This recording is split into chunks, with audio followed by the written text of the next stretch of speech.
dobbiamo fare? Che dobbiamo fare? Finisce qui! Finisce qui! Finalmente passa l'Inter in una partita in cui è successo veramente di tutto. Inter batte Juventus al termine di una partita drammatica. Inter 3, Juventus 2. Abbiamo vinto noi in una partita in cui è successo di tutto. Dall'autogol di Cambiaso, il pareggio poi dello stesso Cambiaso. Sembrava il gol del destino, quello di Pio Esposito, ma questa partita era destinata a non finire, quindi Locatelli la pareggia. Ma poi Zielinski allo scadere mette un macigno su questa vittoria e speriamo, è quello che ci auguriamo anche sul campionato, tenendo a distanza il Milan che ha quell'asterisco da recuperare in settimana. Intanto l'Inter ha fatto il proprio dovere e finalmente ha stappato il tema dei big match. Era dalla notte della seconda stella che stavamo aspettando una vittoria di prestigio, una vittoria dello sfottò, quella che ci permetterà di tornare in ufficio, a scuola, dai colleghi e dagli amici a testa alta e farli impazzire perché abbiamo vinto noi in una partita in cui però, lo so già, come c'è sempre in Inter-Juventus, proseguiranno le polemiche arbitrali e le discussioni arbitrali in una partita in cui l'arbitro la penna. Per me ci ha capito veramente poco, è quello che ci abbiamo capito noi, però è che l'Inter ha vinto. Simo! Ma mi sento proprio una liberazione nell'aver vinto un big match così che non avete idea. Ma proprio non sono più abituato, non mi ricordo più come si fa. Come si fa? Mi sembra di toccare il cielo con un dito o con tutte le 10, veramente. Ma poi è stata una partita incredibile. Cioè, se dovessi elencarti tutto quello che è successo come tu hai fatto, non ce la farei. Troppe cose. Quel gol lì del 2-2, cioè, onestamente si stava facendo vedere, come ho detto, lo stesso copione. Poi è arrivato l'uomo di questo periodo, l'uomo di questi ultimi 3 mesi, Piotr Zielinski, ragazzi, che si è inventato un gol pazzesco. È un po' emblematico, che da una parte segni Pio Esposito, con quel gol bellissimo di testa, però che la decida Piotr Zielinski, che è sicuramente se non il migliore, è uno dei migliori 3, diciamo, di questa stagione dell'Inter. Emblematico, veramente, finalmente ce l'abbiamo fatta. E che sia il primo di una lunga serie, veramente. E infatti, Simo, secondo me bisognerà parlare del tema arbitrale, perché vedo già in chat che lo state scrivendo in tanti, perché la Juventus rimasta in 10 è stata chiaramente un tema che ha cambiato la partita, inevitabilmente, ed è un tema che discuteremo. Qualcuno addirittura sta scrivendo, però l'arbitraggio mi ha macchiato la partita, non sono comunque soddisfatto. Oggettivamente, Simo, in questa partita ci sono tante cose che ci hanno lasciato delle perplessità, perché una volta che vai in vantaggio, sei andato in vantaggio in una partita in cui la Juventus era partita meglio, trovi un episodio che ti porta in vantaggio, la grande squadra come secondo me è l'Inter, la chiude quella partita, invece vai a prendere un gol. Ok, riporti l'Inter in vantaggio, soprattutto in superiorità numerica, ti fai di nuovo pareggiare. Ho visto delle cose a livello difensivo, non da squadra ferocemente cattiva nel volersi prendere queste vittorie qua, però alla fine la porti a casa in qualche modo. Io voglio davvero sperare, mi prendo la chiave positiva del dire che ci serviva da un punto di vista mentale. Io ho visto quest'Inter mentalmente comunque avere dei timori in alcuni momenti della gara, che con questa vittoria spero davvero che ti puoi lasciare alle spalle definitivamente, detto che comunque, vai a sintetizzare, il migliore in campo in questa partita è e rimane Di Gregorio sostanzialmente, o comunque dall'altro lato Di Gregorio ha fatto almeno 4-5 parate decisive, oltre al doppio palo sulla linea, che è veramente qualcosa di clamoroso. Quindi il conto delle occasioni pende notevolmente dalla parte dell'Inter, e già nel primo tempo, anche in parità numerica, la Juve aveva prodotto forse più gioco, ma era l'Inter che aveva avuto il maggior numero di occasioni. E prima di darti la parola, Simo, e di leggere anche la chat, volevo aprire una parentesi velocissima, soprattutto con questa adrenalina che abbiamo in corpo in questo momento, per segnalarvi il nostro sponsor di oggi, che può essere davvero molto utile a tanti di voi che ci seguite se avete un'attività o lavorate in azienda, perché una delle cose che ci chiedete spesso, soprattutto in momenti come questo, è: ma come fate a stare dietro a tutto quello che fate con la lucidità comunque di gestire questi momenti così caldi? Ecco, la verità è che fino a poco tempo fa si perdeva tanto tempo con attività ripetitive, operazioni che ci portavano via tempo ed energie, e invece da quando lavoriamo con Opti Workflow, che è il nostro sponsor di oggi, un'agenzia specializzata in automazioni AI, abbiamo automatizzato tantissimi, e mi rimetto, eccoci qua Simo, con lo schermo, abbiamo automatizzato tantissimi processi che oggi ci permettono di fare tante cose risparmiando tempo e soldi, e questo ci permette di concentrarci poi anche sulla creazione dei contenuti che vi proponiamo ogni giorno, che è quello che conta davvero, e tu Simo hai avuto modo di testarlo da vicino. Sì, sì, sì, ho avuto modo da molto vicino, posso assolutamente confermare la grande utilità che ha questo tipo di strumenti, soprattutto di questi tempi. Quindi mi raccomando, potete scannerizzare il QR code in alto per contattare Opti Workflow se dovete, diciamo, se volete avere un contatto, se sentite che nel vostro lavoro ci sono dei colli di bottiglia che vi bloccano e che ci sono dei processi lenti e ripetitivi, fateci un pensiero, scannerizzate il QR code che trovate in sovrimpressione, oppure il link qui sotto in descrizione con il team di Opti Workflow che ti aiuterà con un'analisi specifica del tuo caso. Simo, ti voglio chiedere se sei d'accordo col tema che stanno sottoponendo a noi in chat. Qualcuno davvero mi sta scrivendo il tema arbitrale, bastoni eccetera, mi ha un po' macchiato la partita, ho letto in chat. Sei d'accordo? Sì e no, nel senso che per come è finita, io non ho smesso di pensare, cioè, ad un certo punto, cioè, perché per l'epilogo che ha avuto dal gol di Pio Esposito in poi, francamente, l'arbitro non mi è più passato per l'anticamera del cervello. Indubbiamente ha inciso sulla partita, nel senso che la Juventus gioca in 10 uomini per tutto il secondo tempo a causa di quell'episodio lì. Però per come poi è andata la partita, per il tipo di vittoria che abbiamo fatto, direi che per quanto riguarda noi è il caso di ragionare sulle cose buone e meno buone che abbiamo visto questa sera. Il problema dell'episodio arbitrale di oggi è un problema sistemico del calcio italiano, perché ogni giornata tu vedi un giocatore diverso di una squadra diversa che si macchia di questo tipo di atteggiamenti. Oggi è stato Bastoni, nel pomeriggio, come dicevamo, c'era stato Parisi, altre volte sia stato Vergara, caso molto recente. È un problema sistemico e va affrontato in quanto appassionati di calcio, non in quanto tifosi, altrimenti se lo facciamo in quanto tifosi, oggi noi siamo quelli martellati da quelli delle altre squadre che settimana scorsa erano a loro volta martellati da noi e non ne usciamo più. Quando capiremo che questo tema va affrontato a livello sistemico, anche in maniera molto dura, allora forse potremo fare dei passi avanti. Se continuiamo a farlo da tifosi, secondo me non migliorerà mai la situazione. Detto questo, ecco, per come è finita la partita, allora direi che possiamo parlare comunque di tante altre cose, non solo dell'arbitro. No, io volevo aggiungere solo una cosa, Simo, perché secondo me il discorso che ho fatto in diretta era molto coerente. Poi qualcuno non mi ha capito bene, però vedevo che in chat tantissimi, se non tutti, erano d'accordo col discorso che facevo io. Io continuo a ribadire la mia linea. A me chi simula non piace, e i mezzucci e le furbizie fanno parte del calcio comunque, perché comunque trarre un vantaggio da alcune situazioni fa parte del gioco del calcio, e si parla di simulazione quando non c'è il minimo tocco. Bastoni è stato leggermente toccato, quindi viene accentuato il gesto, non è totalmente simulato. Qualcuno giustamente in chat dice io fossi in Bastoni farei come Vergara dicendo che gioia. Ecco, il tema è proprio questo. Il tema è proprio questo, nel senso che io mantengo la mia coerenza dicendo che a me questi comportamenti, così come non era piaciuto quello di Vergara, non è piaciuto molto questo di Bastoni, non mi è piaciuto molto quello di Voivoda, di tanti giocatori del Como, che siccome il Como è di Fabregas, nessuno realmente guarda le partite del Como e sono tutti fissati che giochino bene e non si rendono conto che invece il Como è una squadra di provocatori nati e che cercano sempre i mezzucci per farti cacciare, nessuno lo dice, e quindi a me non piace in generale questa cosa qua. Al tempo stesso il calcio quest'anno ci sta portando in direzione del accentuare, perché tu sai che se accentui e se ti vai a prendere queste cose ti viene qualcosa ti viene dato, quindi è colpa anche della classe arbitrale, secondo me, che ti manda in questa direzione.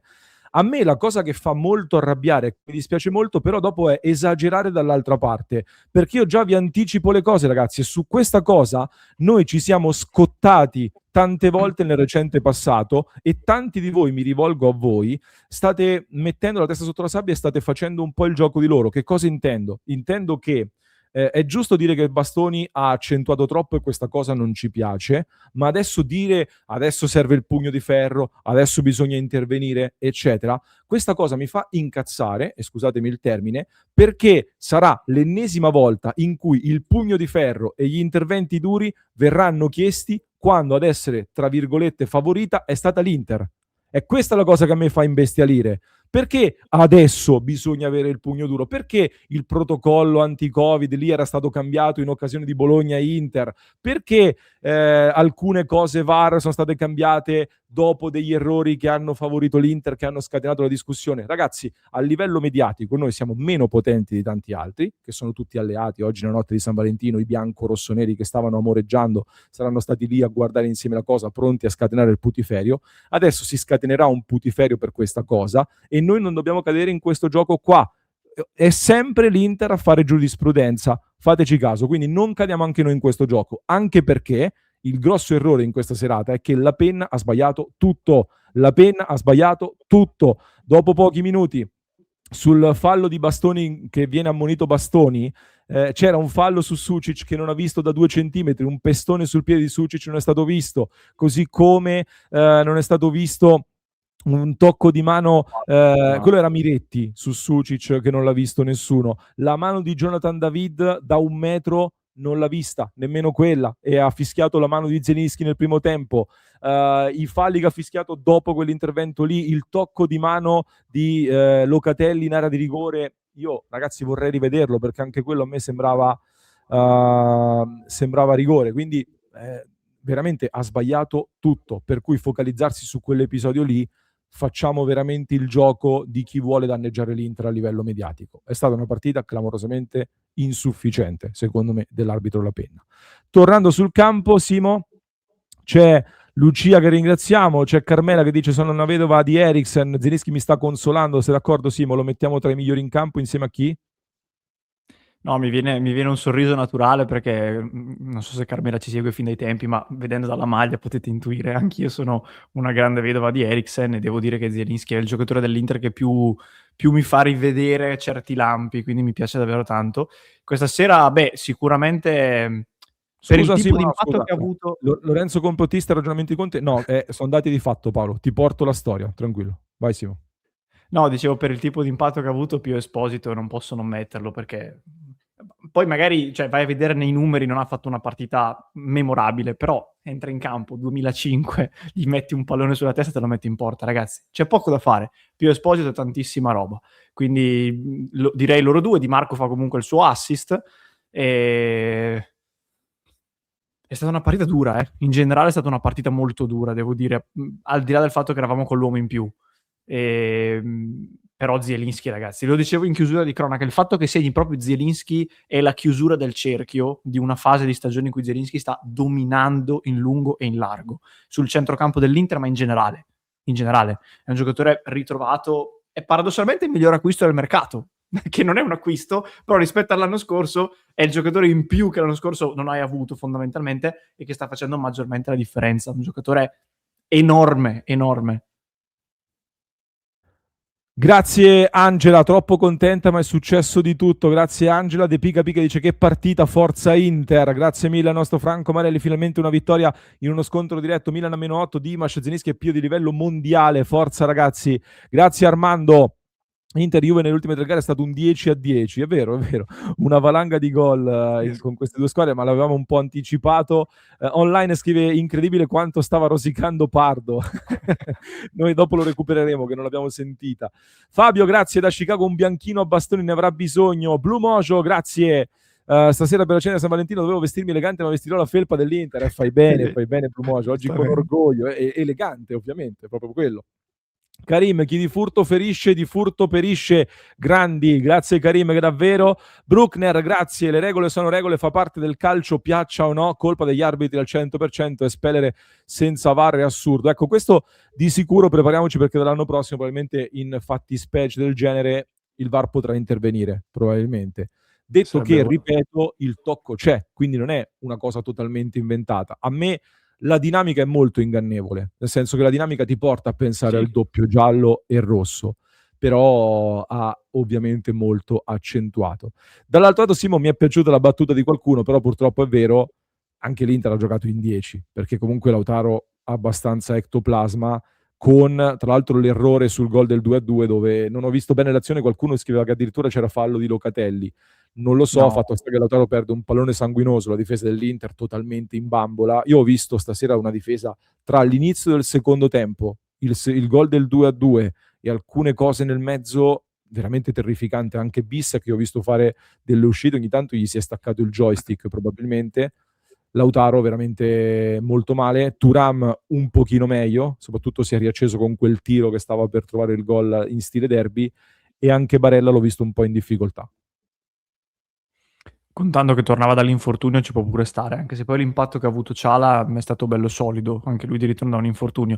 No, io sono impazzito al secondo gol, perché è il solito gol che l'Inter prende in realtà da fin dal ciclo Inzaghi, fondamentalmente. Quel gol, il tipico gol come quello nel derby famoso di Giroud. Se tu vai a vedere, Lautaro perde una palla che non puoi mai perdere, ma in quel momento lì perde la palla e l'Inter ha 5 giocatori oltre la linea della palla e 5 giocatori nella tre quarti difensiva. La Juve riconquista con anche una certa calma, perché c'era questa spaccatura enorme, riconquista e si porta fino all'area di rigore. Poi Locatelli fa anche un gran gol, perché onestamente gli arriva una palla da destra e fa un tiro di prima di destro all'angolino opposto da grandissimi applausi. Però non puoi veramente farti trovare in quella situazione lì, e senza quella meraviglia di Zielinski noi avremmo buttato di nuovo altri 2 punti di una partita che hai giocato per un tempo intero con l'uomo in più ed eri andato in vantaggio.